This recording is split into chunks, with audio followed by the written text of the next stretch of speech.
টাঙ্গাইলের মধুপুরে ভারতের সাথে আন্তর্জাতিক নদীর পানির ন্যায্য হিস্যার দাবিতে এক উদ্দেশ্য প্রণোদিতভাবে সকল বাঁধ খুলে দেওয়া আকস্মিক বন্যা সৃষ্টির প্রতিবাদে শুক্রবার দুপুরে মধুপুর তরুণ সমাজের আয়োজনে মধুপুর বাসস্ট্যান্ড জামে মসজিদের খতিব মুফতি মোহাম্মদ আনোয়ার হোসেন এর সভাপতিত্বে মধুপুর বাসস্ট্যান্ডের আনারস চত্বরে এক প্রতিবাদ সভা অনুষ্ঠিত হয়েছে।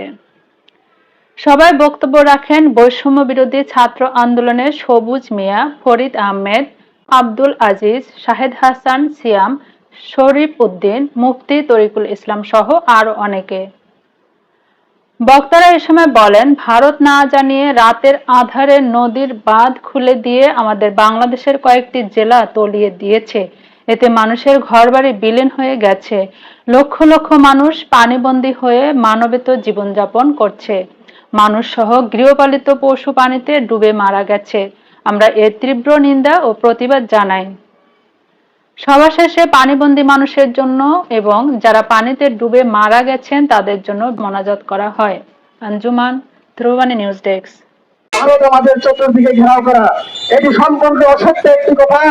আমরা জানি ভারত আকস্মিকভাবে বর্ডারের কিছু নিয়ন্ত্রিত ভাগ হঠাৎ করে ছেড়ে দিয়েছে। তাই ভারতকে লক্ষ্য করে বলতে চাই, যেন আমার বাংলাদেশের বর্ডারে ধরা হলো, যেন আমার বাংলাদেশের লক্ষ লক্ষ জনতাকে প্রাণবাসী করা হলো। ভারত আমাদের পার্শ্ববর্তী দেশ।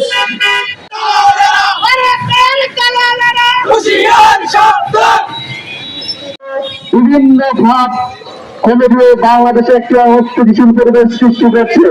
এই ভারতকে সরকার একটু ইতিহাস খেয়াল করেন, তখন বুঝতে পারবেন এই ভারত বাংলাদেশের কখনো বন্ধু ছিল কিনা।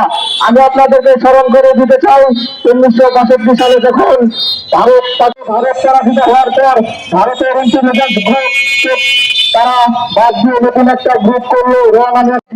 বলতে চাই, আমাদেরকে আবার জাগ্রত করবো, এই ছাত্র সমাজকে নিয়ে ভারতের বিরুদ্ধে আমাদের আবার জাগ্রত করবো।